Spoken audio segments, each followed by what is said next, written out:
정재영이라고 합니다. 귀한 자리에 초청해 주셔서 감사합니다. 아시는지 모르겠습니다만 저는 신학자는 아니고요. 사회학을 공부했고 나름 이제 마을 목회에 대해서 관심도 많이 가지면서 개인 연구도 줄곧 좀 해왔습니다. 이제 그런 의미로 이제 오 목사님께서 이제 신학자가 아닌 사회학에서 또 어떻게 보는지 이런 것들을 좀 얘기하면 좋겠다고 보신 것 같습니다. 저도 이제 그 목사님께 카톡으로 연락을 주셔가지고 감사하게 생각을 했는데, 저는 이제 신학자는 아니지만 마을 목회 관련된 여러 신학적인 논의하는 거 저도 흥미롭게 보고, 저도 뭐 여기저기서 강의도 하긴 합니다만 또 이렇게 관찰자로서 얘기할 수 있는 기회가 또 좀 특별하다는 생각이 들어요.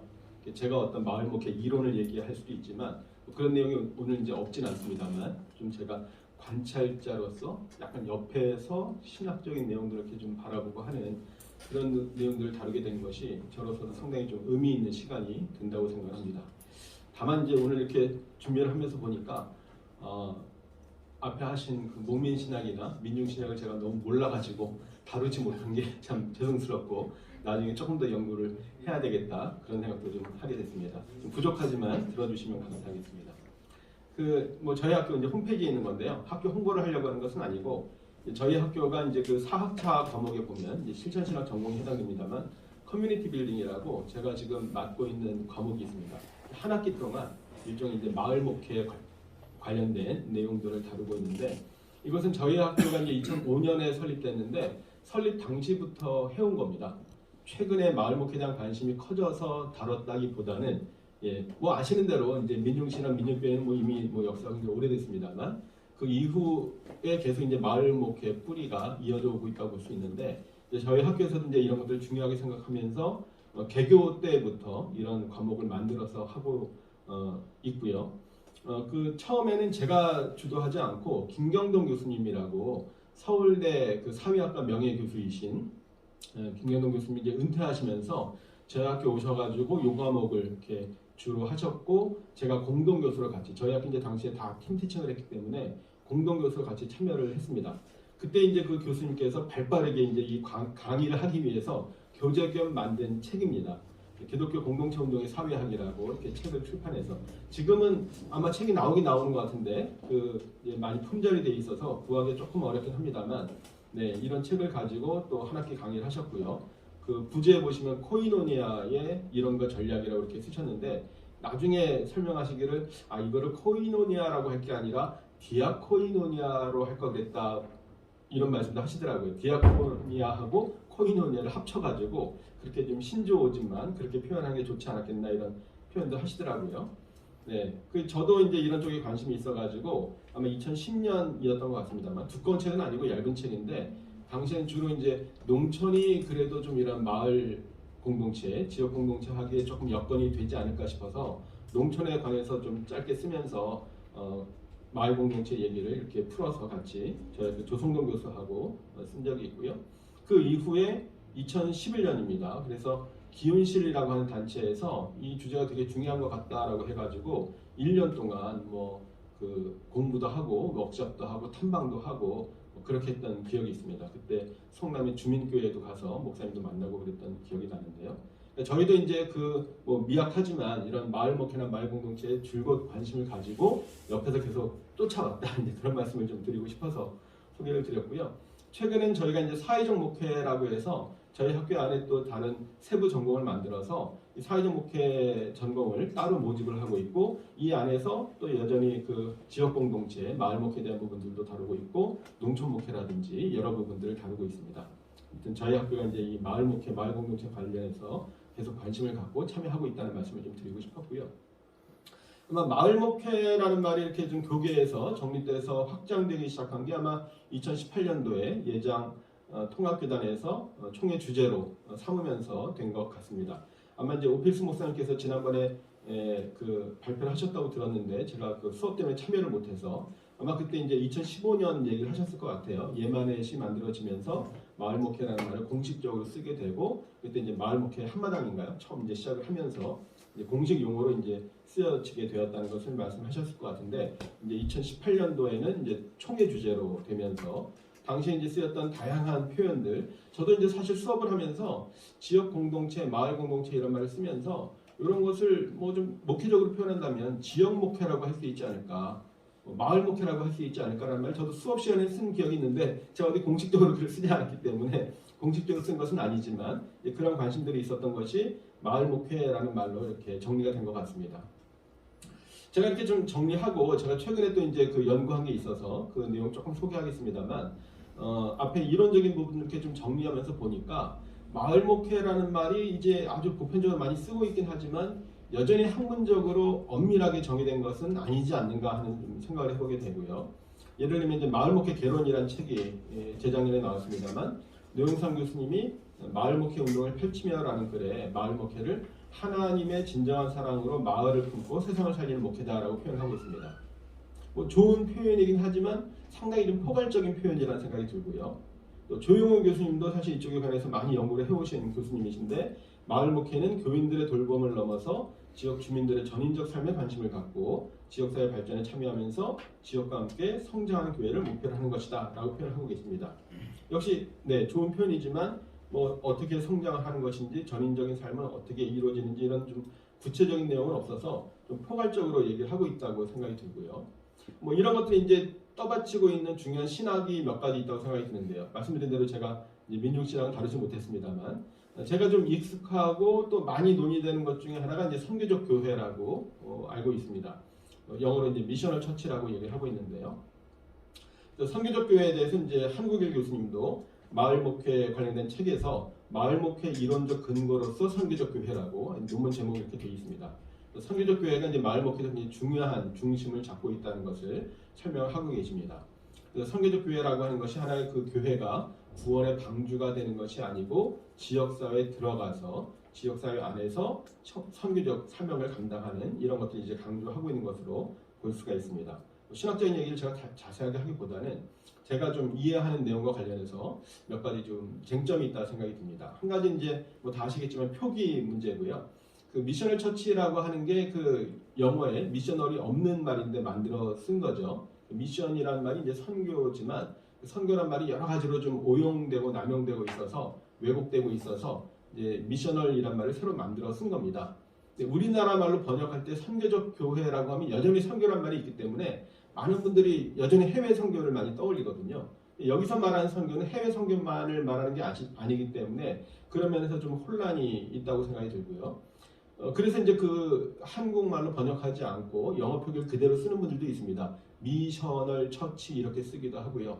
또 부산에 있는 어떤 합동교회 목사님은 미션얼 처치라고 쓰기도 합니다. 원래 이 단어가 영어가 미션에 AL 붙인 거잖아요. 그대로 이제 미션얼이라고 쓰는데 그 설명하기를 미션의 얼을 이어받죠. 그 얼이 이제 순 한글로 정신이라는 뜻이 있기 때문에 미션의 얼을 이어받자는 뜻으로 이제 미션얼 이렇게 쓰기도 하고 어느 선교학회에는 뭐 공식적으로 우리도 그렇게 쓰겠다라고 이렇게 인정을 했다고도 합니다.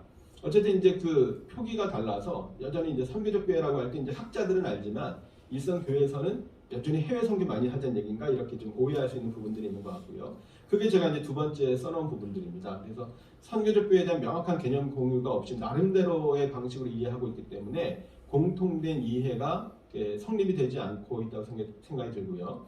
여전히 해외 선교로 이해하거나 교회 성장의 수단으로 이해하는 경우도 있는 것 같습니다. 또 아시는 것처럼 그 신학계에는 크게 에큐메니칼하고 이반젤리칼하고 이제 양분되어 있는 것을 다 아실 텐데요. 에큐메니칼에서는 선교적 교회를 하나님의 선교, 미쇼데이 신학의 연장선상에서 이해를 하고 있다고 생각이 듭니다. 물론 뭐 대부분의 미셔널 처치 책에 보면 미쇼데이 얘기를 하고 있기 때문에 그게 저는 맞다고 생각합니다. 근데 아시겠지만 복음주의권에서 좀 불편하게 생각하는 부분들이 있습니다. 미쇼데이라고 하면 이제 앞에서도 말씀하셨지만 과거에 뭐 민족교회라든지 도시산업선교라든지 이런 것들을 떠올리게 되는데 보수 교단에서 이런 것들을 조금 불편하게 생각하는 부분들이 있어서 하나님의 선교라고 하면 이제 신학적으로 뭐 틀린 말은 아닌 것 같은데 뭔가 좀 받아들이기 좀 불편해하는 부분들이 있고요. 신학적으로 이제 그런 생각도 있는 것 같습니다. 뭐 그런 얘기 직접 들어보기도 했습니다만 하나님의 선교라고 하는 것을 그 보수권에서 좀 받아들이기 어려운 이유 중에 하나는 교회론이 약화된다고 하는 것에 대해서 좀 불편함이 있다고 말을 실제로 하기도 합니다. 왜냐하면 하나님의 성교는 반드시 교회를 통하지 않고도, 반드시 교회를 도구로 하지 않고도 교회 밖에서 이미 하나님이 일을 하고 계시고 거기에 오히려 교회가 참여하고 성도들이 참여한다는 그런 구도로 되어 있기 때문에 사실 이제 미셔널 처치도 비슷하죠. 미셔널 처치도 그런 것들을 강조를 합니다. 그러나 미셔널 처치는 말 그대로 이제 처치가 여전히 있기 때문에 교회가 선교적인 형태로 선교적인 본질을 회복해야 된다라고 해서 교회를 강조하고 있거든요. 그러니까 미셔널 처치는 복음지권이나 보수 신학에서도 물론 여전히 받아들이지 않는 분들도 있긴 있습니다. 또 레슬리 리뱅인이 뭐 WCC하고 가깝다고 해가지고 또 싫어하는 분도 계시고 하긴 합니다만 미셔널 처치는 받아들이면서도 뭔가 신학적으로 여전히 이렇게 동화가 되지 않는 그런 부분들이 있는 것 같습니다.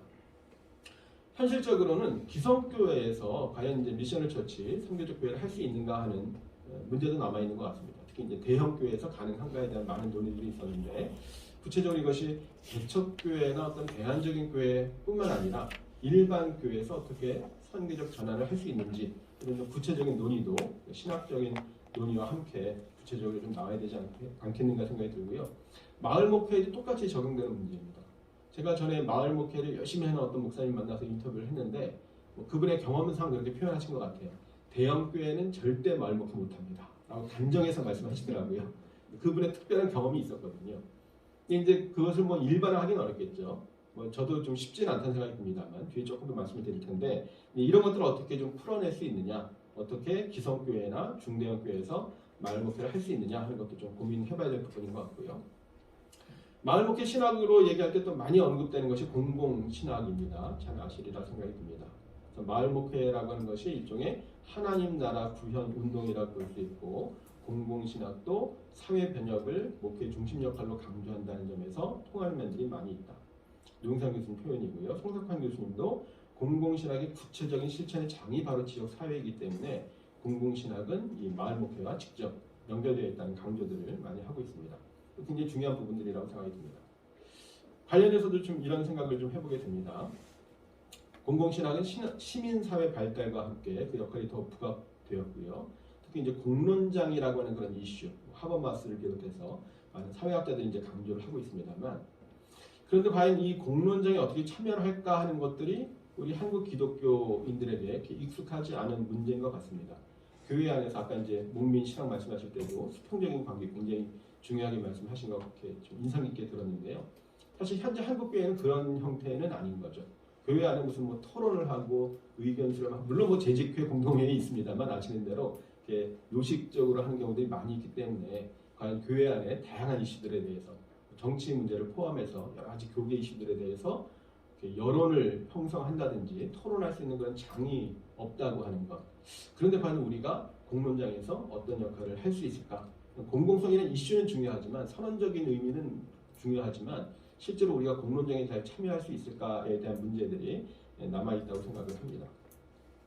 두 번째 공공성 관련 쟁점은 어떤 논문에서 제가 본 건데요. 제가 직접 쓴 것은 아니고요. 헤게모니와 당파성이나 다원주의 넘어 있다는 것을 인식해야 된다는 것을 강조하고 있습니다. 가끔 공공성을 강조하는 분들 사이에 헤게모니 싸움이 벌어지는 경우들을 많이 봅니다. 주도권 싸움이죠. 누가 주도권을 쥐고 있느냐. 또 당파적으로 한쪽으로 쏠리기도 하고요. 또 단순히 다원주의적인 관점에서 뭐 이 사람도 없고 저 사람도 없고 다 그냥 섞어 놓으면 다 되는 것처럼 생각할 수가 없고 철저하게 자기 이해를 넘어서는 자기 이해 관계를 포함해서 자신의 관점을 넘어서는 게 굉장히 중요한데 두 번째 단락에 보시면 공공성을 구현하기 어려운 것은 공공성이 무엇인지 몰라서라기보다는 공공성은 사실 이제 사회학에서도 좀 되게 다중적인 개념이고요. 공공신학도 사실 이렇게 아주 엄정하게 정리된 개념은 아니라고 제가 알고 있습니다만 그래도 상식적으로 공공성이 뭔지는 다 아니잖아요. 근데 그 공공성을 실현하기 어려운 이유는 인간 행위자들 스스로가 예외 없이 모두 강력한 이해관계의 당사자들이기 때문에 개념적으로는 머리로는 공공성을 이해하고 있지만 실제로 그것을 실천하기는 어렵다고 하는 게 저는 굉장히 많이 와 닿습니다. 그래서 우리가 이제 아마 오필수 목사님 필두로 해서 이렇게 마을 목회 신학을 정립하고 마을 목회 참여하는 분들께 한 우산 아래 모이는 것은 저는 굉장히 의미 있다고 생각을 하는데 자칫 이런 것들이 어떤 이해관계에 따라서 돌아가지 않도록 하는 것이 굉장히 중요하다고 생각을 하고요. 또 한 가지, 단순히 사회에 대한 관심과 책임을 갖는다고 해서 공공성이 담보되는 것은 아니고 실제로 사사로운 이해관계나 심지어는 교회 중심의 사고도 넘어서서 어떻게 하는 것이 교회의 어떤 성장이나 교세 확장에 유리한가, 이런 관점도 사실은 넘어서야 되는데, 교계에서 논의되는 많은 내용들을 보게 되면 어떤 것이 교회에 유리한가, 또 뭐 전도를 하거나 교회 활동을 하는데 유리한가를 생각해서 결과적으로 교회가 하나의 어떤 집단 이기주의 하나가 돼버리는 그런 우를 범할 가능성도 많이 있다고 생각이 듭니다. 그런 점에서 우리 사회 전체의 공평성과 공공선을 생각하는 게 매우 중요하다고 말씀을 드리고 싶습니다. 사회학의 관점에서 보게 되면 마을 공동체 운동은 새로운 사회 운동으로 이해하는 것이 적절하다고 생각을 합니다. 앞에서도 이제 민중친화 말씀하셨고, 민중교회, 또 여러 가지 도시 빈민운동, 도시산업선교 말씀해 주셨는데요. 이런 것들이 굉장히 중요합니다만, 이른바 형식적 민주화가 이루어진 이후에, 한 80년대 후반 이후에는 이런 것들이 점차 생활 공동체 운동으로 바뀌는 것을 아마 많이 보셨을 거예요. 그게 이제 아마 민중교회 내부에서도, 아까 이제 권 교수님 잠깐 말씀하셨습니다만, 그 민중교회 내부에서도 뭐 여러 가지 논란들이 있었고, 논쟁이 있었고, 일종의 분열이 있었을 수도 있습니다만, 또 사회 흐름 자체가, 사회적인 경향 자체가 이런 도시 빈민 운동보다는 생활 공동체 운동으로 바뀌어가는 그런 측면들을 나타내게 되고요. 생활 세계에 대한 관심이 등장하게 되면서 시민사회 논의가 펼쳐지게 되고, 이것이 새로운 사회 운동을 등장시키는 그런 사회적인 환경이 됐다고 볼 수 있습니다. 마을 공동체도 마찬가지로 시민사회 발전과 깊은 연관이 있습니다. 관주도의 중앙 중심에서 벗어나서 각 지역에서 시민 중심의 사회를 만드는 것이 바로 마을 공동체인데요. 특별히 이제 이전에 어떤 그 절대적인 빈곤 문제가 크게 이슈가 되었다면, 외환위기 이후에는 상대적 빈곤을 많이 강조를 하게 되고요. 또 빈부 격차 이런 것들을 강조하면서 이때부터는 대안적인 삶을 지향하는 빈민 공동체 운동으로 변하게 되는 그런 과정들을 사회학에서는 중요하게 봅니다. 혹시라도 이제 이런 설명들이 이제 다른 신학이나 다른 학문에서 보시게 되면 조금 불편하게 여겨지실 수도 있습니다. 왜냐하면 사회학자들은 자꾸 이제 분류하고 유형화하고 이제 구분하고 이런 것들을 되게 중요하게 생각하기 때문에, 사실 이제 현실이라고 하는 게 이렇게 문자르듯이 딱딱 맞아 떨어지는 것은 아니죠. 그래서 이제 그렇게 단정할 수 있느냐 하는 이제 의문들을 가지실 수가 있는데, 대체로 이제 이렇게 유형화한다고 이해를 하시면 좋을 것 같습니다. 그래서 일반적으로 새로운 사회 운동이라고 했을 때 뭘 의미하느냐? 그 자체로 새롭게 등장한 운동이다라기보다는 그것이 추구하는 내용들이 이전과는 다르다. 이전의 어떤 노동운동이나 정치운동과는 다르다는 측면에서 새로운 사회운동이라는 표현을 씁니다. 주로 수행하는 주체도 노동자나 하류층이 아니라 중산층에 의해서 수행되는 그런 측면들이 있습니다. 절대적으로 그렇다는 것은 아니지만 대체로 그렇다고 보시면 좋을 것 같고요. 노동이나 자본이나 이런 물질적인 것보다는 탈물질적인 가치를 추구하고요. 합의 문화적인 생활 양식, 공동체 이런 것들을 강조하고요. 자율적, 타율중심적, 민주주의적인 조직 원리를 강조합니다. 그리고 이제 시민사회 자체가 이제 그 제3섹터라고 얘기한 것처럼 국가나 시장으로부터 자유로운 제3의 영역을 이제 시민사회라고 하는 것이죠. 그래서 국가의 어떤 침투나 시장 논리 이런 것들을 좀 벗어나려고 하고 시민사회를 보호하려고 하는, 생활세계를 보호하려고 하는 것이 주로 목적입니다. 다음으로 가치나 개인의 정체성, 대안적인 생활 양식을 강조하면서 투쟁이나 체제 전복을 기도하지 않는다는 점에서 이른바 탈계급적이라고 설명을 하기도 합니다. 그래서 새로운 사회운동은 이전의 노동운동이나 민주운동과 구별해서 시민운동으로 얘기를 하고요. 이런 시민운동은 노동운동이나 민주운동에 비해서 비교적 온건하다고 이해가 되고 있습니다. 이건 제 표현이 아니라 사회학자들이 사회운동을 이렇게 유형화할 때 쓰는 표현입니다. 시민 전체의 일반적인 이해나 공익을 대표하는 그런 운동이라는 의미가 담겨 있고요. 새로운 사회 운동의 흐름이 마을 공동체 운동으로 이어지고 있어서 성격을 이제 같이 한다고 볼 수 있겠습니다. 네, 이 부분은 간단히 넘어가도 될 것 같은데, 앞에 말씀드렸던 것처럼 도시 공동체 운동도 기존의 도시 공동체 운동과 새로운 도시 공동체 운동으로 좀 바뀐다고 하는 것이죠. 그래서 이전에 있었던 그 도시 공동체 운동과는 다르게 최근에 얘기하는 협동조합 운동이나 생태 공동체 운동이나 주거 공동체 운동은 주로 좁은 의미의 공동체 운동으로 이해를 합니다. 그걸 왜 좁게 이해를 할까 하냐면, 여기에 반해서 포괄적인 새로운 사회운동이라고 하는 것은 포괄적인 운동, 새로운 사회운동이 아니라 기존의 포괄적인 사회운동은 이것들을 포함하는 노동운동, 환경운동, 도시사회운동을 의미하는데 훨씬 더 적극적이고 변혁적인 성향을 가지고 있습니다. 그래서 앞에서도 이제 협동조합 말씀 좀 간단하게 해주셨습니다만 협동조합이 저도 굉장히 중요한 어떤 공동체 자본주의를 나타내는 핵심적인 운동이라고 생각합니다만 과연 그것을 통해서 사회 구조 자체를 바꿀 수 있는가? 그것을 지향하는가에 대해서는 좀 다를 수 있다는 생각이 들어요. 대부분 이런 새로운 사회운동은 구조를 바꾸거나 제도적인 개선, 물론 그것에 관심이 없는 것은 아니지만 그것보다는 공동체적인 운동, 공동체적인 삶을 훨씬 더 강조한다고 볼 수 있을 것 같습니다.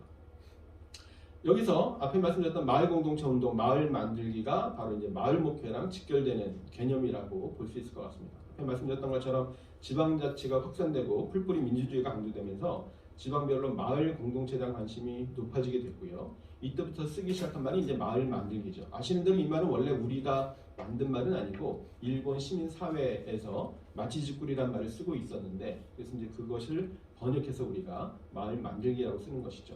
그게 뭐 나쁘다는 뜻은 아닙니다. 그래서 이제 일본도 뭐 일본에서 창의적으로 했다기보다는 이제 뭐 영국이나 유럽에서 배워와서 자기들 표현으로 이제 마치지꾸리라는 말을 쓴 것인데 우리도 이제 거기에 영향을 받아서 풀뿌리 민주주의 어떤 실현을 위해서 마을 공동체를 강조하게 됐다는 것이고요.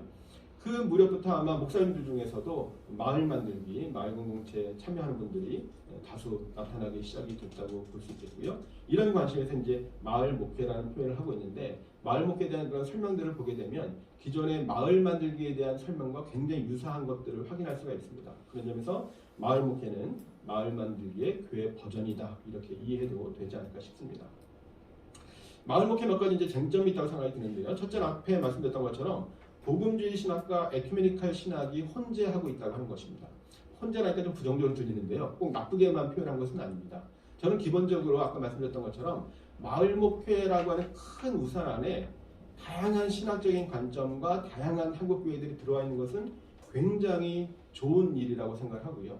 한국교회에 많은 자산들이 있지 않습니까? 그동안 좀 크게 중요하게 인식하지 못했던 중요한 자산들이 많이 있는데 그 자산들이 이렇게 한데 모인다고 하는 것은 뭐 여러 가지 면에서 장점이 많이 있다고 생각이 듭니다. 그럼에도 불구하고 이런 뭐 도시 선교도 마찬가지고 이런 마을 공동체에 대한 생각을 했을 때 복음주의 신학에서 지향하는 바와 에큐메니칼 신학에서 지향하는 바가 서로 다르기 때문에 그 갭이 있다고 하는 것이고 이 갭을 그냥 유지한 채로 이 활동이 얼마나 더 효율적으로 의미 있게 될 수 있을까에 대해서는 조금 의문이 있습니다. 그런 점에서 이 복음주의 신학과 에큐메니칼 신학이 어떻게 좀 통합될 수 있을까 하는 고민들이 필요한 것 같은데 신학적으로 좀 쉬운 일은 아닌 것 같습니다만 신학적으로 좀 어렵다면 현장에서 이것을 어떻게 좀 통합적으로 이끌어갈 수 있을까 하는 고민들이 좀 있고요. 정치운동과 새로운 사회운동, 그러니까 기존의 사회운동과 새로운 사회운동도 역시 혼재되어 있습니다. 이것도 꼭 나쁘게 말씀드린 건 아닙니다. 실제로 제가 이제 뭐 마을 공동체 관련해서 이렇게 다니다 보면 아까 이제 이혜학 목사님도 만났던 말씀을 드렸습니다만 그 민주운동이나 민주교회 하셨던 분들이 꽤 많이 계시고 그분들로부터 명맥이 이어져 오는 것을 확실하게 볼 수가 있거든요.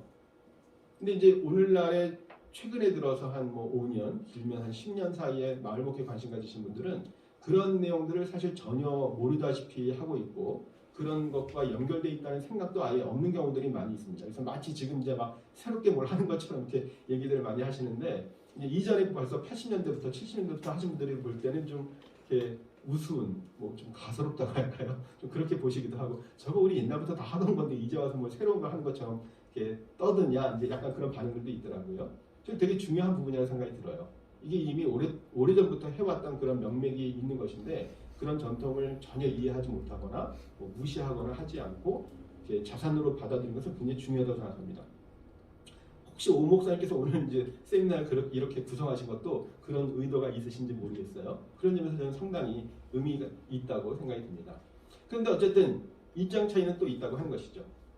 마을 목회를 기존의 민주운동이나 노동운동의 연장선상에서 볼 것인지 그렇지 않은지에 따라서 노선도 달라지고 목표도 달라지고 구체적인 방법이나 전략도 다를 수 있다고 생각이 듭니다. 뒤에서 좀 말씀드리겠습니다만 그래서 지나치게 획일화할 필요는 없지만 마을 목회 신학 안에서 어떻게 해서 서로 조정하고 통합할 것인가 하는 것은 중요한 이슈가 앞으로도 계속 될 것이다라는 생각을 해보게 됩니다.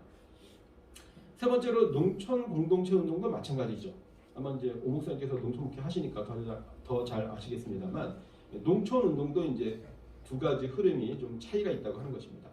과거의 농촌 운동이라고 하는 것이 주로 농촌 사회 구조적인 문제를 개선하기 위해서 정부에 대해서 정책 변화를 촉구하고 투쟁을 하고 이런 것들에 좀 더 초점이 맞춰져 있었다면 오늘날의 농촌의 마을 공동체 운동이라고 하는 것은 대정부 활동보다는 마을 주민들이 함께 공동체를 이루는데 더 주안점을 두고 있다고 생각이 들고요. 앞에서도 말씀하셨던 것처럼 이제 귀농귀촌 상담소 오 목사님도 지금 아마 활발하게 하신 걸로 알고 있는데 이런 것들이 지금 농촌 사회에서 굉장히 중요하고 아주 또 그 핵심적인 농촌 마을 만들기 활동 중에 하나라고 생각이 듭니다. 근데 이런 것들의 상당수는 정부 지원 사업으로 이루어지기 때문에 현실적으로 대정부 투쟁 방식을 동원하기는 어려운 부분들도 있습니다. 그런 점에서 이 농촌의 마을 공동체 운동이 과거의 어떤 농목 활동과 연결되면서도 조금 좀 그 결이 다른 차이들이 있습니다. 저도 이제 농촌에 다니면서 많이들 여쭤보는데 어떤 목사님은 뭐 농목 활동이나 농촌 마을 목회나 같은 거라고 표현하시는 분도 계시고 좀 다르지 하시는 분도 계십니다. 좀 다르지라고 하시는 분들은 이제 이런 차이들을 염두에 두신 건데 이런 활동들을 어떻게 좀 그 마을 목회 안으로 통합할 수 있을까 하는 것도 좀 과제가 될 것이라고 생각이 듭니다.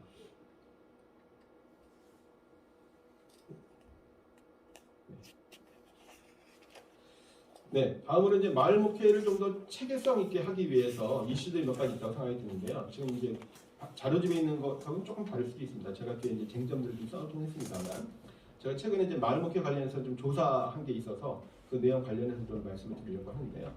첫째는 아까 계속 말씀드린 것처럼 마을 목회의 개념과 목적을 좀 분명히 할 필요가 있는데요. 이건 이제 하나의 예로 보여드리는 겁니다. 제가 이제 통계조사를 하면서 목사님들 대상으로 이제 한 500여 분 밑에 이제 출처가 나와 있습니다만 조사를 했는데 이러한 활동들이 마을 목회에 해당한다고 생각하십니까? 라고 물어본 거예요. 예를 들면 일회성 구제나 봉사활동이 마을 목회입니까? 라고 물어본 거예요. 여기 뭐 많이들 계시지 않습니다만 어떻게 생각하시는지 반반 정도는 아닙니다. 그렇죠? 어쨌든 이제 절반 이상이 그것도 마을 목회다라고 보는 거예요. 한 번 일회적으로 이벤트처럼 도와주는 것도 마을 목회다. 근데 아마 제가 이제 인터뷰하고 다니면서 봤을 때는 마을 목회를 좀 제대로 잘 하시는 분들 반응을 보면 그런 건 아직 마을 목회라고 보기 어렵다. 그렇게 한번 도와주는 거 그걸 마을 목회라고 하면 다 마을 목회지 이렇게 생각하실 것 같아요. 근데 통계조사를 해보니까 실제로 여기에 절반 이상이 마을 목회를 하는 분들인데도 통계조사상으로는 52%가 마을 목회를 인정을 하는 거예요. 그 다음에 정기적인 구제나 봉사활동은 마을 목회입니까? 96%가 동일하고요. 기관 운영을 통한 봉사활동이 마을 목회입니까? 93%가 동일해요. 제가 무슨 생각을 했냐면 인터뷰 다니고 사례조사를 하면서 예를 들면 지역아동센터나 뭐 작은 도서관이나 이런 시설들을 운영하는 경우들 있잖아요. 분명히 마을 목회에 좋은 도구가 되는 것은 사실입니다. 근데 예를 들어서 복지관 차려놓고 복지관 운영만 열심히 한다면 그게 마을 목회랑 연결된다고 볼 수 있을까? 지역아동센터를 통해서 뭐 어려운 아이들 잘 돌봐주는 건 정말 중요한 돌봄 사역인데 그거 하나를 가지고 마을 목회라고 할 수 있을까에 대해서는 조금 의견차가 있을 거라고 생각이 들어요. 뭐 넓게 보면 당연히 마을 목회자 할 수도 있고 그거는 마을하고 직접 연결이 되지 않는다. 좀 더 직접적으로 마을로 들어가지 않았다라고 볼 수도 있는데 통계조사상으로는 93%가 그것도 마을 목회다. 당연히 마을 목회다라고 이제 보는 경향이 있고요. 제가 생각할 때 좀 본격적인 마을 목회는 마을 활성화와 주민 삶의 조건 개선을 위한 활동 뭐 이런 게 좀 더 본격적인 제대로 하는 마을 목회이지 않을까 싶었는데 물론 여기에 대해서 97%가 동의를 하긴 했습니다만 위에 있는 다양한 내용에 대해서도 마을 목회로 폭넓게 받아들이고 있더라 하는 것입니다. 그렇다면 이제 아까 말씀드렸던 것처럼 저게 어떻게 마을 목회야 하는 분들과 생각이 상당히 다를 수 있다고 하는 것이죠. 그렇다면 마을 목회 개념이나 목적이나 내용을 좀 더 정교히 할 필요가 있다고 하는 것이고요. 두 번째 쟁점은 먼저 마을에 대한 이해입니다. 마을이 무엇인가? 뭐 이제 시민사회에 대한 내용도 마찬가지고요. 시민사회를 이제 그 많은 사회학자들은 어떤 그 건강한 시민들의 활동 공간으로 보기도 합니다만 칼 막스 같은 경우는 이제 전혀 다르게 봤죠. 부르주아의 어떤 공간으로 이해했기 때문에 마을을 어떻게 보느냐도 상당히 중요할 것 같고요. 그런 어쨌든 우리가 말하는 마을이 단순히 물리적인 마을만은 아니라는 것도 되게 중요하고요. 이것이 이제 뭐 옛날 시골 마을을 재현하자 이런 거 아니잖아요. 근데 이제 마을을 얘기하면 많은 분들이 시골 마을을 떠올리면서 그 응답하라 그 드라마에 나오는 1980년대 수율인가 쌍문동 그런 거 떠올리면서 그런 옛날 마을 복원하자는 걸로 오해를 하는 분들이 많이 있어가지고 근데 그런 것이 아니고 눈에 보이는 마을도 있지만 눈에 보이지 않는 마을 앞에서 이제 그 강조해 주셨던 것처럼 여러 가지 이제 사람들의 인식, 사람들 주체로 세우는 그런 차원들까지 포함하고 있다고 하는 게 중요한 것이고요. 또 마을을 전도의 대상으로 볼 것인가, 더불어 사는 삶의 터전으로 볼 것인가도 상당히 다를 수 있고요. 이것이 결국에는 마을 목회의 목표가 지역 복음화인가, 마을 공동체를 세우는 것인가 하고도 관련이 있다고 생각이 듭니다. 또 많은 분들이 마을 목회의 목표 가운데 하나로 교회 성장, 교회 부흥을 생각하기도 합니다. 이런 것들의 관계를 어떻게 설정할 것이냐에 따라서 마을 목회의 내용이 상당히 달라질 수 있기 때문에 좀 내부 정리가 필요하다는 차원에서 말씀을 드려봅니다. 그래서 이제 통계조사에서도 마을 목회와 지역 복음화의 관계를 이렇게 물어봤습니다. 그래서 마을 목회의 목표가 무엇입니까? 라고 했을 때 마을 목회는 지역 복음화가 목표다라는 게 50% 차지하고 있고요. 거의 비슷하게 뭐 통계적으로는 이제 그 유의미한 차이는 아닙니다. 퍼센트가 이제 조금 낮긴 합니다만 이제 표본오차 안에 있기 때문에 차이가 없다고 볼 수 있는데 지역 복음화와 관계없이 마을 공동체를 세우는 활동이다라는 생각이 이렇게 양분되어 있는 걸 볼 수가 있습니다. 말하자면 이쪽은 좀 이반젤리칼 복음지권의 생각이 강하다고 할 수 있겠고요. 저쪽은 에큐메니칼의 생각이 강하다고 할 수 있겠죠. 그러니까 지금 500명을 조사했는데 딱 반반으로 갈리고 있다고 하는 게 마을 목회 현장의 단면이라고 할 수 있겠습니다. 여기서 한 가지 차이가 있는데 이 중에서 여기 지금 마을 목회를 안 하는 분들도 응답을 했거든요. 마을 목회 하는 분만 보면 마을 목회를 하는 분들은 마을 공동체 세우는 것 자체가 목표다라는 얘기가 좀 더 많습니다. 54%. 그리고 마을 목회를 하는 경우에는 지역 복음화가 목표다라는 대답은 좀 더 내려갑니다. 아주 큰 차이는 아니지만 이제 마을 목회를 실제 하는 분들 생각은 좀 다르다 하는 것도 확인해 볼 수가 있습니다. 네. 다음에 목회를 하면서 마을 목회를 하면서 전도하는 것에 대해서 어떻게 생각하십니까? 라고 했을 때 적극적으로 할 필요는 없지만 기회가 되면 할 수 있다. 60% 동의하고 있고요. 적극적으로 해야 된다. 18%. 진정성이 인정받기 위해 전도를 하지 않는 게 좋다가 22%인데요.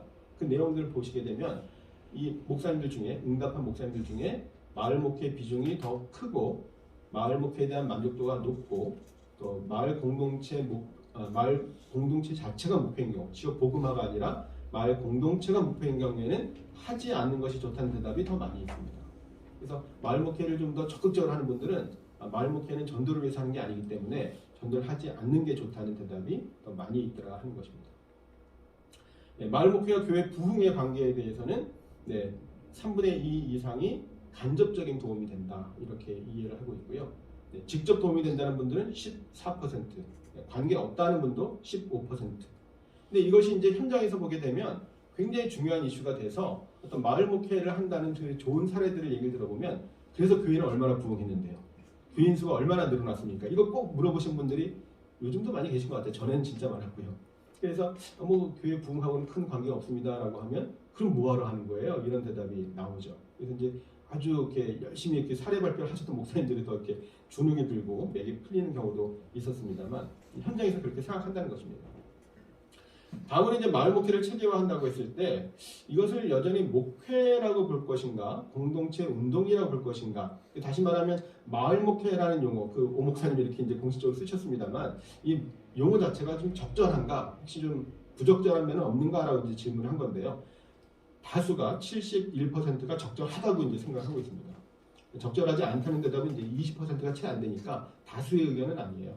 근데 왜 적절하지 않다고 생각을 하느냐면 제가 이 질문을 설문조사에 넣은 이유가 다니면서 이렇게 인터뷰를 해보니까 마을 목회라는 표현을 조금 불편해하는 분들이 좀 덜어 계시는 거예요. 다수는 아니지만.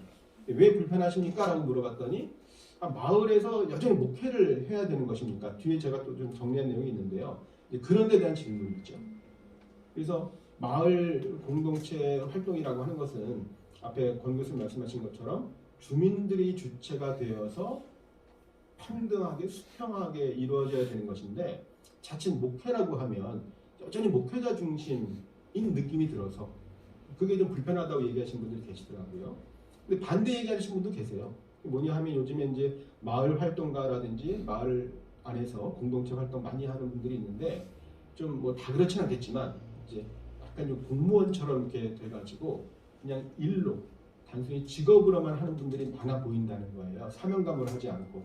근데 목회자가 하면 정말 사명감을 가지고 목회자의 마음으로 마을 활동을 하기 때문에 훨씬 더 긍정적인 면이 있다고 또 얘기하시는 분들이 계시더라고요. 그런 말씀 들으면 또 그것도 일리가 있어요. 그래서 이제 목사가 그냥 마을 활동이 아니고 목회를 해야 된다라고 하는 게 목사님들한테 훨씬 더 이렇게 좀 소명이나 사명감을 이렇게 불러일으키기 때문에 좋다고 볼 수도 있는 것이죠. 장단점이 다 있는데 어쨌든 좀 불편하게 생각하는 분들도 있다고 하는 것이고, 말씀드렸던 것처럼 정부나 행정과의 관계는 어떻게 설정할 것이냐 하는 것도 마을 목회를 체계화하는 데서 한번 좀 고민해야 될 이슈라고 생각이 듭니다. 시간상 요거는 좀 넘어가도 될 것 같습니다. 제가 이제 그동안 그 조사를 했던 여러 가지 사례들 관련해가지고 전체 사례는 이제 이번에 마을 목회하려고 전국적으로 다니면서 그 중에 또 상당 부분 이제 오 목사님께서 이렇게 소개해 주셔가지고 만났습니다만 한 48개 교회 목사님들 만난 것 같고요. 그 전에도 또 이제 도시 공동체 운동이라고 해가지고 한 20여 분 만났기 때문에 전체적으로 한 6, 70분 정도 제가 만나서 인터뷰를 한 것 같아요. 뭐 참여 동기는 다양한데 뭐 민중교회로 출발했다든지 처음부터 뚜렷한 신학적인 소신이 있어서 시작한 경우도 있고, 그렇지 않고 그냥 필요에 따라서 개척을 했는데 사람들이 오지 않아서 결국 이제 마을로 나가서 마을 목회를 하게 된 뭐 그런 사례도 있고요. 간단하게 말씀을 드리겠습니다. 그래서 공감대 형성도 되게 중요하고요. 결국에 이제 이것이 아까 말씀하셨던 것처럼 단순히 목회자의 활동이 아니라 성도들과 같이 한다고 했을 때 성도들에게 어떻게 공감대를 형성시킬 것이냐 하는 게 현장에서 되게 중요한 이슈가 되고 있습니다. 뭐 성과는 굉장히 다양하게 나타납니다. 지역사회 관계에서 지금 교회 신뢰도가 떨어진 상황에서 사람들 만나기가 쉽지 않은데 마을 목회를 통해서 쉽게 만날 수 있다는 얘기들을 굉장히 많이들 하십니다. 내가 목사라고 하고 누구 찾아가면 만날 수 없는데 마을 활동가 자격으로 명함을 가지고 가면 사람들이 뭐 문도 쉽게 열어주고 대화도 할 수 있고, 뭐 거기 가서 꼭 전도를 하는 것은 아니지만 사람들을 이렇게 접촉하고 만날 수 있는 가능성이 목회자 신분보다 더 많이 있다는 그런 얘기도 하고요. 특별히 이제 교회 개척을 할 때 그냥 교회당 이렇게 마련해서 사람을 불러 모으려고 하면 쉽지 않은데 마을에 나가서 사람을 만나면서 훨씬 더 의미 있는 사역을 할 수 있다. 뭐 이런 것도 굉장히 긍정적으로 얘기를 하고 있고요. 또 성도들의 생각이 바뀌는 것도 긍정적으로 얘기를 하고 있습니다. 이건 좀 간단하게 넘어가겠습니다. 근데 갈등도 있습니다. 앞에 이제 그 권 교수님이 마을 목회 주체는 주민입니다라고 이제 말씀하셨는데 저는 뭐 100번 동의를 하면서도 그러나 주민이 목회를 하는 건 아니잖아요. 그러니까 마을 목회는 주민들을 주체로 세우는 목회입니다는 제가 100번 동의를 하는데 마을 목회 자체의 주체는 목회는 목사님이 하시는 거죠. 주민들이 목회를 하는 건 아니고 평신도가 목회를 하는 건 아닌데, 실제로 이제 이 마을 목회라고 했을 때 저는 그래서 이제 마을 공동체 활동이란 말을 이제 같이 쓰고 있습니다만, 마을 공동체 활동에 참여했을 때 교회 안에 주체가 여러 그룹이 있다는 거죠. 제일 중요한 분은 담임 목사님이 계시고요. 또 여러 부교역자들도 계십니다. 근데 그 제가 인터뷰한 분 중에는요, 부목사님이 계셨는데 담임 목사님이 이 마을 목회에 대해서 잘 모르는 거예요. 그럼 부목사님은 그냥 자기 그냥 할 수 있는 영역 안에서 그냥 하는 거죠. 때로 이제 담임 목사님이 뭐 싫어하기도 하고 뭐 협조적이기도 하고 뭐 다양한 사례들이 있습니다만, 어쨌든 제가 이렇게 다니면서 봤을 때 담임 목사님이 부교역자 그룹하고 같이 정말 유기적으로 동역을 한다는 느낌 받은 경우는 거의 없었습니다. 담임 목사님 열심히 하시고 담임 목사님 막 부추기니까 부목사님도 어쩔 수 없이 이제 하기는 하는데 담임 목사님 왜 하는지 몰라요. 근데 부목사님들이 담임 목사님 하시는 사역이지 뭐 나와는 관계없고 그냥 부목사님 그냥 도와드리는 거지 뭐 이런 식으로 하는 분들이 많이 있고, 부목사님 경우는 이제 당연히 마찬가지고, 그 다음에 또 이제 성도들까지 가게 되면 성도들 중에서도 정말 이게 의미 있다고 생각해서 참여하는 경우가 많지 않은 것 같아요. 되게 목사님이 계속 강조하고 이렇게 하니까 뭐 부분적으로 그냥 순종하는 마음으로 하긴 하는데 왜 하는지 모르고 들어가는 경우들도 많이 있고요. 심지어는 아시는 것처럼 갈등이 일어나는 경우들이 많이 있습니다. 제가 인터뷰한 분 중에서도 몇 분이 벌써 이거 하면서 교인들이 다수가 떠났다고 이렇게 얘기하는 분들이 계시더라고요. 처음에 목사님이 이런 목회 하신 줄 몰랐는데 갑자기 어느 날 목회 철학이 바뀐 거예요. 그냥 거기서 이렇게 부흥회하면서 이렇게 성장주의 목회를 하시는 줄 알았는데 뭐 안산에 있는 꽤 유명한 큰 교회는 아니지만 마을목회 쪽으로 유명한 교회인데 그렇게 하시는 줄 알고 모여들었는데 갑자기 나가서 막 애들 돌보라고 하고 뭐 지역 돌봄에 참여하게 하고 막 봉사하게 하니까 너무 힘든 거예요. 그래서 교인들이 어른들이 답답하고 애들만 남았다고 하는 그런 사례도 있었고 여전도 회장이 목사님한테 불만을 표현하면서 왜 교회 밖에 있는 사람만 챙기고 교인들은 안 챙기시냐고 그 여전도 회장이 교인들을 데리고 이렇게 떠난 경우도 있고 많지요. 근데 이 경우들은 그래도 그 목사님이 개척을 했기 때문에 목사님이 떠나지 않고 교인들이 떠난 거지만 부임을 한 경우에는 이제 목사님이 떠나게 되는 일도 적지 않습니다. 그래서 이제 아래 있는 것이 이런 마을 목회를 그냥 개인 사역으로 하는 분들이 요즘 꽤 많아요. 교회는 알리지 않고 교인들 뭐 부담 주지 않으려고 하는 그런 뜻도 있고 또 교인들이 이렇게 관여했을 때 정말 한 마음으로 하기가 쉽지 않기 때문에 개인 사역을 하는 경우들이 요즘 많이 늘고 있습니다. 현실적으로 좀 어쩔 수 없다 싶으면서도 이게 과연 바람직한가라고 했을 때는 좀 바람직하게 보기는 좀 어려운 특히 이제 카페 교회 같은 경우 그런 경우들이 많이 있어요. 그래서 이제 교회에서 카페를 운영하다 보면 이게 이제 금전이 왔다 갔다 하니까 여러 가지 아무튼 뭐 자본도 많고 목사님에 대해서 그 어떤 의구심을 갖고 의문을 제기하는 사람들도 있고 목사님들이 그게 싫어가지고 나는 정말 추워도 동전 한 푼 뭐 사적으로 쓴 게 없는데 교인들이 자꾸 이제 막 의심을 하고 하니까 그게 싫어가지고 그냥 아예 개인 사업으로 사업자 등록해가지고 개인 카페로 이렇게 운영하는 경우들이 꽤 많아지고 있습니다 요즘. 현실적으로 뭐 불가피한 뭐 차선의 선택이라고 볼 수도 있겠습니다만 과연 바람직한가? 물론 이제 목회자 이중직이라는 측면에서 뭐 한다면 뭐 할 수도 있는 것이지만 교회 사역이라고 했을 때 공동체라고 했을 때 바람직한가 이런 이제 생각들을 해보게 되는 것이죠. 실제로 마을 목회를 체계적으로 하기 위해서 무엇이 필요합니까? 라고 물어봤더니 교회 내 공감대 형성이 1위로 제일 많이 나왔어요. 조금 의외였습니다. 저는 이거 말고 다른 게 더 중요할 것이라고 생각했는데 오히려 교회 안에서 공감대가 형성이 되지 않으면 이게 가장 기본적으로 중요한 것이기 때문에 이게 안 되면 한 걸음도 나가지 못한다. 뭐 이런 생각들을 많이 하시는 것 같아요. 이걸 중요하게 생각하시더라고요. 마을 목회에 대해서 전망을 좀 해본다면 저는 긍정적 측면과 부정적인 측면이 다 있다고 생각이 드는데요.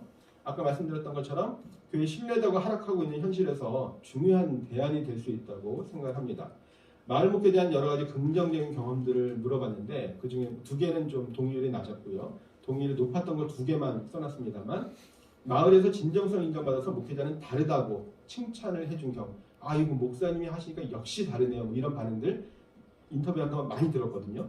80% 가까이가 경험이 있다고 대답을 하고요. 또 처음에는 마을 목회 사람들이 주민들이 무관심하거나 비협조적이었는데 나중에 이해하고 적극 협력하더라라는 것도 66% 3분의 2가 대답을 하고 있어서 실제로 마을 목회를 통해서 인식 개선이 되고 교회에 대한 이미지도 좋아지고 신뢰 회복의 가능성이 상당히 있다. 앞으로는 마을 목회가 선택이 아니라 필수가 될 것이라고 제가 기대 섞인 전망을 해보는데요. 통계로 보면 현재 마을 목회를 하고 있는 목사님들이 마을 목회 활동을 더 확장하겠다는 대답이 다수고요. 70몇 % 이렇게 나오고요. 축소하겠다는 대답은 뭐 3%인가 밖에 없어서 주로 확장하겠다는 대답들이 많이 있었고요. 마을 목회를 하지 않는 분들도 필요성에 대해서는 99%가 동의한다고 얘기했고요. 여건만 갖춰지면 마을 목회 하겠다가 96%. 절대 다수가 마을 목회 하겠다는 얘기를 하고 있습니다. 물론 여건이 마련되면 여건이 어떻게 마련되느냐가 중요하겠습니다만 대체로 이제 긍정적이고 호의적이다라고 하는 것이고요. 부정적인 측면, 제가 생각하는 겁니다. 선교적 교회만큼이나 그리 밝지 않다고 좀 어두운 전망도 해볼 수 있습니다. 선교적 교회가 그렇게 이제 신학적으로 의미가 있다고 이제 얘기를 많이 해왔습니다만 우리가 알고 있는 일부 대형 교회에서 우리 교회는 이제 앞으로 선교적 교회로 갑니다 선언을 하고 좀 지나서 이제 흐지부지 되거나 아예 공식적으로 이렇게 취소한 경우도 있었죠. 선교적 교회가 쉽지 않은 만큼 마을 목회도 쉽지 않고 목회적 전환을 이룰 수 있는 신념과 의지가 다 목사님 책임이라는 것은 아니지만 현실적으로 쉽지 않다. 왜냐하면 마을 목회를 한다고 하는 것이 아까 보셨던 것처럼 교회 안에서 공감대도 있어야 되고 여러 가지 여건들이 마련돼야 되는데 그게 이제 쉽지 않아서 이제 조금 하고는 있지만 본격적으로 하기는 좀 어려운 그런 부분들이 있고요. 안타까운 얘기입니다만 제가 감히 이렇게 말씀드려도 되는지 모르겠는데요. 맞춤형, 지역 맞춤형 목회를 할 수 있는 목회자의 역량도 좀 부족해 보입니다. 아까 이제 고 목사님께 얘기하시는 거 제가 보면서 사실 이제 질문하고 싶었던 것 중에 하나는 아니 저 옛날 어른이 어디서 저렇게 저런 걸 배우셔가지고 지역조사도 하고 제가 지역조사 굉장히 많이 강조하고 막 강의하거든요. 저 옛날에 저걸 어디서 배우셨을까? 신학교에서 배우셨나? 뭐 그게 좀 궁금해서 여쭤보려고 했어요. 근데 오늘날의 목사님들이 뭐 신학교에서 안 가르쳐서 그런지 모르겠습니다만 지역조사 같은 거 하실 줄 모르고요. 네. 다른 분의 어떤 모델을 배워서 이렇게 자기 것으로 이렇게 좀 하는 것들은 좀 하시지만 스스로 뭐 이렇게 주체적으로 만드는 것들은 좀 안타깝게도 많이 부족해 보여요. 그래서 이제 마을 목회에 대해서 강의를 하거나 뭐 해도 좋은 사례 중에 뭘 내가 좀 저렇게 해볼까 하는 건 하시지만 스스로 이렇게 전체를 다 이렇게 갑자기 왁구라는 이름만 떠오르네요. 틀을 다 스스로 짜가지고 전체 시스템을 갖추는 거는 좀 뭐 힘들어하시는 것 같고 부분적으로 따라하는 거는 이제 하실 수 있지만 그런 면에서 조금 이렇게 역량이 부족해 보인다는 느낌이 들고요. 특히 이제 중대형 교회 얘기입니다만 마지막에 교회의 관심과 에너지를 밖으로 돌릴 여력이 없습니다. 이것은 물론 뭐 큰 교회만 아니라 작은 교회도 이제 비슷할 수 있는데요. 교회의 규모가 커지면 커질수록 그게 이제 일종의 사회학에서 말하는 제도화의 문제인데요. 에너지가 더 안으로 집중되는 현상이 있죠. 사실은 교인이 많고 뭐 재정이 많으면 그 많은 인적 자원과 물적 자원을 지역 사회를 위해서 하면 얼마나 좋아라고 생각하지만 현실은 그렇지 않습니다. 그 에너지가 다 교회 안으로 더 집중되게 돼서 오히려 구심력이 강하게 작용하는 것이 이제 현실이라서 과연 이게 교회 울타리 넘어서 갈 수 있는 가능성이 있는가 했을 때 현실적으로 별로 없어 보이고 실제로 제가 인터뷰한 분 중에 하나는 상당히 그 건강한 교회로 알려진 대형 교회까지는 아니고 중형 교회라고 할 수 있는데 교회 운동을 많이 해서 알려진 교회입니다. 이름 말씀드리지 못합니다만 거기서 이제 하다가 정말 교회는 너무 좋은 교회고 또 공동체 차원에서 봐도 공동체가 잘 형성된 교회인데 심지어는 목사님도 마을로 나가야 된다, 교회 울타리를 넘어야 된다고 많이 강조를 하는데도 막상 성도들이 잘 못 나간다는 거예요. 거기 이제 소그룹 리더들이 있는데 소그룹 리더들은 이제 섣불리 나가지 못하고 주저주저한 경우들이 많이 있다는 거예요. 오히려 이제 교회 밖으로 나가서도 어떤 자신감도 없고 에너지가 분산되는 것에 대한 그런 불안감들이 많이 있어서 그 제가 인터뷰한 목사님의 경우에는 이제 아예 본인이 그냥 개인적으로 마을 공동체 사역을 하려고 교회를 사임하고 나오는 그런 분도 있습니다. 이런 것도 이제 교회 현실이기 때문에 참 현실적으로 쉽지 않은 부분들이 많이 있다라고 하는 것이고요. 한계와 관련해서도 이제 약간 말씀드린 부분입니다만 이제 마을 목회라는 말이 그 자체가 가지고 있는 장점에도 불구하고 부분적으로는 이제 한계도 있다라고 하는 것. 자칫 오히려 교회가 마을로 이렇게 들어갔을 때 좀 뭐 점령군 같이 이렇게 들어가게 되는 그런 모습이 될 수도 있다. 오히려 마을 생태계를 교란시킬 수도 있다 하는 그런 이제 불안감을 마을 활동가들이 얘기한다는 것이죠. 그런 점에서 우리가 계속 강조한 것처럼 공동체 관점으로 들어가는 게 매우 중요하다는 말씀을 좀 드리고 싶고요. 뭐 이건 그냥 넘어가도 될 것 같습니다. 목사님들이 이제 마을 목회하면서도 이런저런 이제 그 어려움들을 경험했다고 하는 것인데요. 네. 이 전체 그 통계 자료집은 뭐 파일로 있으니까 필요하시면 제가 나중에라도 보내드릴 수 있고요. 저희 학교 홈페이지 자료실에 보시면 이 내용들이 올라와 있습니다. 두 번째 한계는 교회가 더 이상 지역교회가 아닌 데서 오는 문제가 있습니다. 이게 사실 현실적으로 제일 큰 문제죠. 제가 강의할 때마다 거의 대부분 받는 질문이 바로 이 질문입니다. 교회가 100명만 넘어도 30명이라도 뭐 안 그런 건 아닙니다만 교회가 뭐 교인 수가 100명, 200명만 돼도 도시에서는 전국구입니다. 우리 교회는 전국구입니다. 이 동네에서만 오는 게 아니라 일산에서도 오고 의정부에서도 오고 안성에서도 오고 이 사람들이 어떻게 마을 공동체 활동을 합니까? 이게 제일 큰 질문이에요. 현실적으로 어렵습니다. 우리가 뭐 교구제, 가톨릭적 교구제가 아닌 이상은 현실적으로 어렵죠. 그럼 하지 말 거냐? 그건 아니고요. 너무 이제 개교의 단위로만 생각하지 않으면 좋겠다 생각을 합니다. 그래서 성도 한 사람 한 사람이 기독 시민으로 자기가 살고 있는 그 삶의 자리에서 참여하면 되는 거죠. 자기 동네에서 동대표 하면 되고요. 자기 동네에서 주민자치위원회 하면 되는 것이지 꼭 교회 모여가지고 다 교회에서 할 필요는 없는데 그래도 이제 또 교회가 같이 하는 것이 의미가 있다면 뭐 몇몇 분들은 뭐 교회 가까이 계신 분들 중심으로 해서 교회 근처에서 할 수도 있고요. 이제는 앞으로 뭐 전교인 총동원해서 하는 그런 시대는 아니기 때문에 교회 이름으로 꼭 할 필요 없이 이런 개교의 틀을 좀 넘어서면 좋겠다는 생각을 하고요. 그 다음에 이제 앞으로 과제 몇 가지를 좀 정리해서 말씀을 드린다면 계속 말씀드린 대로 마을 공동체에 대한 인식이 아직까지도 굉장히 낮습니다. 서울은 그래도 이제 이런 얘기들 많이 하고 있어서 교회나 교인들이나 좀 들어봤다 이런 얘기들 많이 하고 있지만 지방에 가면 여전히 뭐 마을 목회는 좀 인식이 낮고 마을 목회 얘기하면 무슨 특수 목회 하는 거냐 뭐 이렇게 이제 오해하는 경우들도 많이 있다고 얘기를 합니다. 그런 점에서 일단 기본적으로 마을 목회에 대한 인식이 개선이 되어야 되고요. 아까도 말씀드렸던 것처럼 이제 마을 목회 하지 않는 분들도 여건이 되면 마을 목회 하겠다라고 이제 말씀을 많이 하시는데 그 여건이라는 게 주로 이제 사람이 있어야 되고 돈이 있어야 된다는 생각들을 많이 하세요. 중요하죠. 기본적으로 필요합니다. 그러나 마을 목회를 정말 잘 하시는 분들 제가 인터뷰를 하고 사례들을 보게 되면 그분들이 사람이 있어서 하고 돈이 있어서 하는 게 절대 아니라는 걸 알 수가 있거든요. 오히려 그런 말씀들도 많이 하시더라고요. 오히려 교회가 작으니까 동네 나가면 사람들이 더 친근감 있게 맞아주고 큰 교회는 큰 교회 스스로 다 할 수 있을 거라 생각해서 오히려 관심이 덜한 반면에 작은 교회 목사가 오면 사람들이 더 뭔가 같이 하려고 하는 마음이 더 정서적으로도 열려있다는 표현을 쓰시더라고요. 그래서 교회가 작으면 오히려 지역사회와 연계하고 협력해서 할 수 있는 가능성들이 더 많죠. 그런 점에서 오히려 장점이 있다고 생각을 할 수 있는데요. 그러나 어쨌든 이제 한 교회가 하기에는 여러 가지 이제 여력이 부족하기 때문에 네트워크를 만들고 중간 지원 조직, 우리 지금 민거동 목사님이 마을 목회 종합지원센터를 지금 맡고 계십니다만 그런 중간 지원 조직이 교단에 좀 많이 필요하다고 생각이 들고요.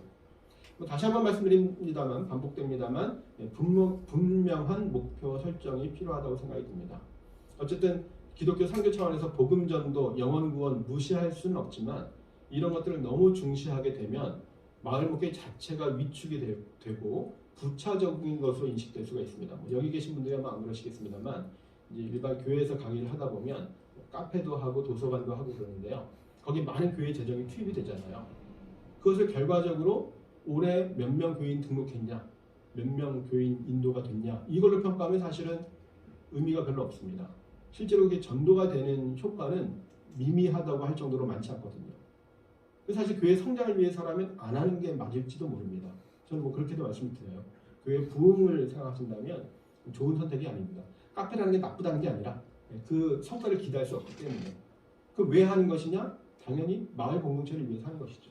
이 자체가 마을 사랑방의 역할을 하기도 하고 여러 가지 문화 프로그램을 할 수 있고 마을을 활성화시킬 수 있기 때문에 그 자체가 목표라면 얼마든지 의미가 있고 좋은 일이지만 교회 성장 차원에서 생각한다면 오히려 좋은 방법이 아닐 수 있다라는 것을 좀 인식할 필요가 있다고 하는 것이고요. 아까 말씀드렸던 것처럼 이제 마을 목회라고 했을 때 그 여러 가지 이제 그 좀 혼동이 있기 때문에 저는 오히려 마을 공동체 운동이라고 하는 것도 중요하게 좀 봤으면 하고요. 이것을 기독 시민 운동으로 보면 좋겠다 생각이 듭니다. 마을 목회는 어쨌든 이제 목사님들께서 이제 쓰시는 그런 표현들이고요. 일반 성도 같은 경우에는 이제 본인들 목회하는 게 아니기 때문에 자 우리가 마을 목회 합시다 하면 일단 언어적으로 맞진 않잖아요. 우리 교회가 마을 공동체 활동에 참여합시다. 우리 교회가 마을 공동체 사역을 합시다. 이건 뭐 얼마든지 성도들도 할 수 있거든요. 그런 점에서 목사님 중심, 명망가 중심이 아니라 기독교 시민 대중들이 참여할 수 있는 풀뿌리 운동이 되는 게 중요하다. 그게 이제 성도들을 또 주체로 세우는 일이 될 것이라고 생각이 듭니다. 아울러서 이제 요즘 많이 얘기되고 있는 이제 목회 이중직도 현실화가 돼야 될 필요가 있다는 생각이 들고요. 실제로 이제 목사님들이 하다 보면 카페를 운영하는 경우, 마을 활동가로 참여하는 경우, 센터장을 하기도 하고 이런 경우에 사실 이제 은연중에 이제 이중직을 다 하고 계시는 거죠. 여기에 대해서 단순히 생계 목적으로 어쩔 수 없이 하는 게 아니라 새로운 목회 모형으로 이해를 하고 이 시대에 정말 필요한 대안적인 목회다라는 그런 인식이 필요하다는 생각이 듭니다. 마지막으로 좀 드는 생각은 이제 아까 말씀드렸던 것처럼 새로운 사회운동 자체가 중산층 중심이라는 그런 한계가 있습니다. 뭐 지금 지금 유튜브로 찍고 있습니다만 그냥 실명을 얘기하면 성미산 마을 같은 경우에 굉장히 장점이 많이 있고 아주 대표적인 도시 공동체의 전형이라고 할 수 있을 정도로 좋은데 그 안에 살고 있는 사람들이 대부분 상당히 여유가 있는 중산층 중심이라고 하는 것은 부인하기 어렵죠. 이게 잘못됐다는 게 아니라 나쁘다는 게 아니라 아까 말씀드렸던 것처럼 새로운 사회 운동이라는 것 자체가 그런 성격이에요. 그리고 하류층의 사람들은 아래에 있는 것처럼 생계 문제라든지 가외 시간이 별로 없기 때문에 또 그런 다양한 시민 활동에 참여할 수 있는 경제적인 여력이 없기 때문에 사실 잘 못해요. 그게 어쩔 수 없는 현실이에요. 그러다 보니까 조금 더 시간적으로나 물질적으로 여유 있는 중산층들이 하게 돼 있어요. 그건 기본적으로 구조적으로 이제 그렇다고 말씀드릴 수도 있고요. 그럼 이 한계를 어떻게 극복할 것이냐 사실 이제 큰 과제라고 하는 것이 이것도 뭐 교회 마을목회뿐만 아니라 모든 시민운동이나 새로운 사회운동에 다 똑같이 적용되는 것이고 일반 논문에 나오는 얘기들입니다. 그런 점에서 오히려 더 혜택이 필요한 사람들에게 어떻게 그것을 이렇게 서로 공유할 수 있도록 나눠 가질 수 있도록 할 것이냐. 공동육아도 마찬가지고요. 애 키우기 다 힘들어하는데 공동육아 하는 사람들은 그래도 좀 자기들끼리 공부도 많이 배우고 서로 이렇게 품앗이 하면서 교육도 할 수 있는 교육 수준이 높고 경제적인 여유가 있는 사람들이 다 공동육아 하는 경우들이 많이 있어요. 안 하는 것보다 100번 낫고 저는 교회가 많이 하면 좋겠다고 생각하지만 정말 도움이 필요한 사람은 거기에 발도 끼워넣지 못하는 그런 현실이 있기 때문에 그런 것들에 대한 현실적인 좀 고민을 해야 되지 않는가 싶습니다. 뭐 제 나름 어설프게 뭐 신학자도 아니면서 신학에 대한 제 생각도 좀 말씀을 드리고 또 연구하면서 이런 것들이 앞으로 이제 마을 목회 신학이든 마을 목회 포럼이든 뭐 네트워킹을 할 때 현실적으로 좀 고민해야 되는 문제들이 아닌가 싶어서 아마 뭐 1, 2년 사이에 우리가 이제 곧 닥칠 수 있는 그런 이슈들이기 때문에 한번 내부적으로 좀 논의도 하고 대안이 필요하지 않나 싶은 차원에서 말씀을 드렸습니다. 네, 마치겠습니다. 감사합니다. 첫 번째 오늘 그 마을 목회 신학 아카데미를 가졌는데요. 세 분 교수님 이번에 마지막에 또 강의해 주신 우리 정재영 교수님 모두 감사의 박수 한번 하겠습니다. 고맙습니다. 이번 그 마을 목회 신학 아카데미에서 첫 번째 그 목민 목회, 목민 신학과 마을 목회 이 부분에 대한 것은 아마 한국교회에서 아마 처음으로 하시지 않았는가 생각이 되고요. 그런데 제가 생각할 때 정말 그 많은 그 감동과 또 많은 시사점을 앞으로 그 우리 목회자들에게 도전을 주는 그런 내용이었지 않나.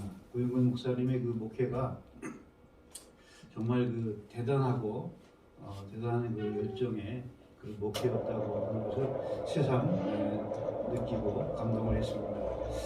우리 민중신학과 마을 목회 이 부분에 있어서 또 권정하 교수님 강의가 처음 이것도 이제 아마 시도되는 그런 주제가 아닐까 생각이 되는데 이 마을 목회 신학의 어떤 정립을 위해서 한국의 신학이라고 할 수 있는 이 민중신학과의 하나의 그 대화 또 만남이라고 할 수가 있는데 이 부분을 앞으로도 또 우리가 민중신학자들과 또 마을목회 신학자들이 같이 대화하고 또 논의해 나감으로써 한국의 신학으로서 민중신학은 민중신학대로 또 마을목회 신학은 마을목회 신학대로 또 이 마을목회 부분에 있어서는 저는 이 마을목회를 그 대부분 작은 교회가 실천해야 되는 것으로 일반적으로 많이 이해를 하고 있다 이렇게 좀 느껴지거든요. 그래서 저는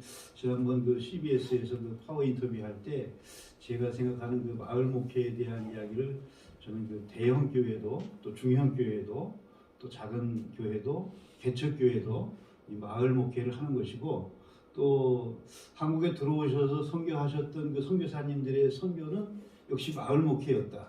그리고 지금 현재 우리나라에서 많은 분들이 해외 선교사로 세계 선교사로 나가 계신데 이분들의 맞닥뜨리는 현장도 역시 마을에서 마을 목회를 하는 것으로 지금 되어지고 있고 그 마을 목회에서의 중요한 또 처음 첫걸음이라고 할 수 있는 것은 아까 고영근 목사님이 지역 사회를 살피고 하는 이 부분에 굉장히 중요한 역점을 두고 있거든요. 이 지역 사회 조사를 하는 것.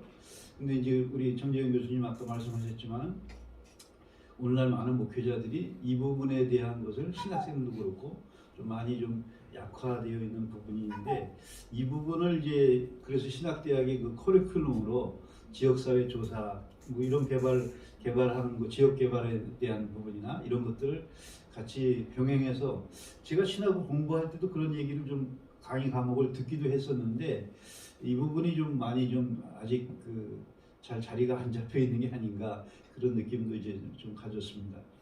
이 사회학적으로 또 역사적으로 이 마을 목회를 어떻게 조금 바라보고 또 이 사회에 지금 마을 목회를 해 나간다고 할 때 이것을 또 어떻게 분석하고 또 평가할 수 있는가 하는 부분이 대단히 저는 중요하다고 생각해서 사실은 이 오늘 세 강좌 중에 마지막 부분으로 우리 정재영 교수님의 사회학에서 바라본 마을 목회 신학 이 부분을 좀 이렇게 좀 제가 생각을 했었던 부분이고요.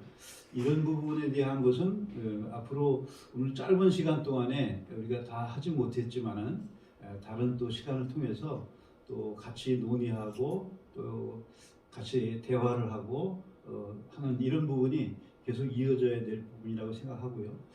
많은 현재 목회를 하고 있는 목회자들하고 또 이것이 이제 마을 목회는 목회자 중심으로 지금 용어 자체가 좀 그렇게 좀 인식이 되는데 지금 이제 시작한 지가 얼마 안 됐기 때문에 또 그 내용을 채우는 데 있어서 이것이 평신도들과 같이 교회 내에서 이 마을 목회를 우리가 지역 공동체를 살리는 그런 목회로서 평신도들을 교육해내는 그런 것들이 지금 필요하고 또 동시에 또 우리 교회 교단적으로 보면 목회자들을 이 마을 목회 신학에 대한 하나의 패러다임을 전환하는 그동안에 이제 성장주의 목회로 이제 다 교육을 받고 신학생들부터 다 중대형 교회를 나는 앞으로 목회할 거야 이렇게 지금 목표를 세우고 다 달려왔거든요.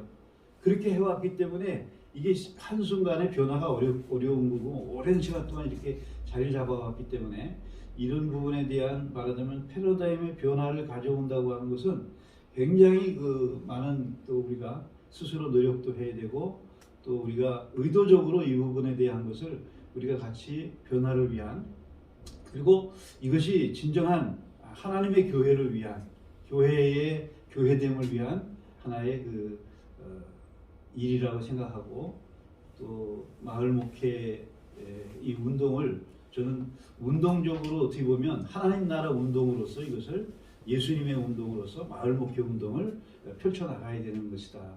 그런 좀 생각을 해보면서 제 이야기를 잠깐 소회를 말씀드렸고요. 혹시 또 질문사항이나 말씀하실 게 있으면 우리 정재윤 교수님께 좀 말씀해 주시면 좋겠습니다. 예.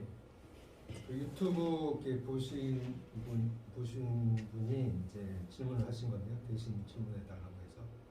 교수님 나오셨습니다. 저한테요? 네. 한국 디아코니 하신 분의 김관동 목사입니다. 마을 목회라고 하면 꼭 교회를 다니면서 하는 목회가 전제돼야 하는가 그런 말씀을 해주셨고요. 담임 목사를 하지 않지만 마을 속에서 목사가 마을 주민을 만나면서 선교적 영역을 넓혀가는 그런 활동들도 마을 목회라고 할 수 있는가 이렇게 물어보셨고요. 또 마을 목회 지원 사역으로서 정리하면서 지역교회와 또 담임 목회를 하지 않는 그런 목사들이 꽤 많다고 생각합니다. 그런 목사들이 함께 협력하는 함으로 인해서 교회 마을 목회가 더 풍성하게 하는 일에 이런 사역들이 쓰일 수 있지 않을까 하는 것에 대해서 교수님 어떻게 생각하시는지 물어보셨네요. 이미 다 좋은 생각 갖고 답을 갖고 물어보신 느낌도 들고요. 제가 된다 안 된다 이렇게 말할 입장은 아닙니다만 저는 굉장히 공감을 하고 동의를 많이 합니다. 마을 목회는 말씀하신 대로 담임 목사님만 해야 될 이유는 전혀 없죠. 제가 만난 분들 중에도 담임 목사 아닌 분들이 계셨고 또 부목사님인데도 또 나누몇이 한 분도 계셨고 또 교회에 소속되어 있지 않고 나와 계시지만 이렇게 저렇게 하는 분들도 계셨고 아마 아실 수도 있는데 지난해 가니까 교회에서 마을 목회를 잘 하신 목사님이 교회를 나와서 중간지원 조직에서 센터장을 하신 그런 사례도 있더라고요. 일부러 이제 교회를 사임하고 다른 목사님, 후임 목사님을 구해서 본인은 나와가지고 센터장으로 일하시는 그런 사례도 있었는데 굉장히 교회랑 협력적인 관계 차원에서도 굉장히 의미 있게 생각이 들었습니다. 어쨌든 이제 저는 중간 지원 조직이라는 게 되게 중요하다고 생각하고 이제 여러 가지 시행착오라든지 또 이제 혼자서는 하기 어려운 이런 것들 좀 네트워킹하고 도움도 받고 컨설팅도 받고 해야 되는데 그런 조직들의 교계 거의 없거든요. 몇 개 없거든요. 이런 상황에서 교계 중간 지원 조직은 아니라고 하더라도 일반 우리 사회에서 만들어져 있는 마을 만들기 지원센터라든지 마을 공동체 지원센터에 계신 목사님들이 많이 계세요. 제가 몇 번 인터뷰를 했었고 그런 분들이 당장 교회 사역을 하신 분은 아니라고 하더라도 교회와 이렇게 연결될 수 있다면 굉장히 바람직한 부분들이 많이 있다고 생각이 듭니다. 예를 들면 이제 그 자원봉사센터 같은 경우도 많지는 않지만 몇 개 교회가 지역의 자원봉사센터하고 연결해가지고 지역 교회와 자원봉사센터가 함께 이렇게 협력 사업을 하는 경우들도 종종 있거든요. 그런 것처럼 마을 목회에서도 그런 중간 조직, 지원 조직에 있는 목사님이라든지 그런 참여하는 분들이 계시다면 그렇게 연결하는 것은 굉장히 좋은 일이라고 생각이 듭니다. 그리고 두 번째가 이제 그런 내용이었던가요? 네. 그런 점에서 아무튼 저는 뭐 그 반드시 교회 베이스로만 해야 된다는 그런 말씀드린 건 아니고, 근데 어쨌든 이제 그 한국에 뭐 7만 개 이상의 교회가 있다고 하는데 이 교회가 어떻게든 지역에 대해서 좀 책임의식을 가지고 협력한다면 뭐 사회 안전망 역할도 할 수 있고 다양한 사역을 할 수 있기 때문에 기본적으로 이제 교회 중심으로 말씀을 드리긴 했습니다만 마을 목회가 반드시 뭐 교회 베이스로 해야 되는 일은 아니라고 생각하고요. 특히 이제 저는 이중직이라는 차원에서도 항상 제가 이제 마을 공동체 사역을 이중직의 좋은 가능성으로 좀 보면 좋겠다는 말씀을 드리는데 사실 이제 그 마을 활동가나 이런 쪽이 그렇게 이제 그 뭐 그냥 급여라고 표현해야 될 것 같은데 급여가 그렇게 많은 편들은 아닌 것 같아요, 목사님. 마을 활동가는 되게 뭐 계약직도 많이 하고 센터장쯤 하면 이제 좀 뭐 좀 되긴 합니다만 그 밖에는 거의 그냥 뭐 계약직 일이라 이게 뭐 그야말로 생활에 크게 도움이 되는 것은 아니지만 그래도 이건 선교적 차원에서는 정말 큰 의미가 있다고 생각이 들기 때문에 뭐 이중직 차원에서도 그렇고 혹시 뭐 교회 사역을 지금 하지 않고 계시다면 이런 마을 활동가로서 다양하게 참여하는 것이 굉장히 저는 의미가 있다고 말씀을 드리고 싶습니다.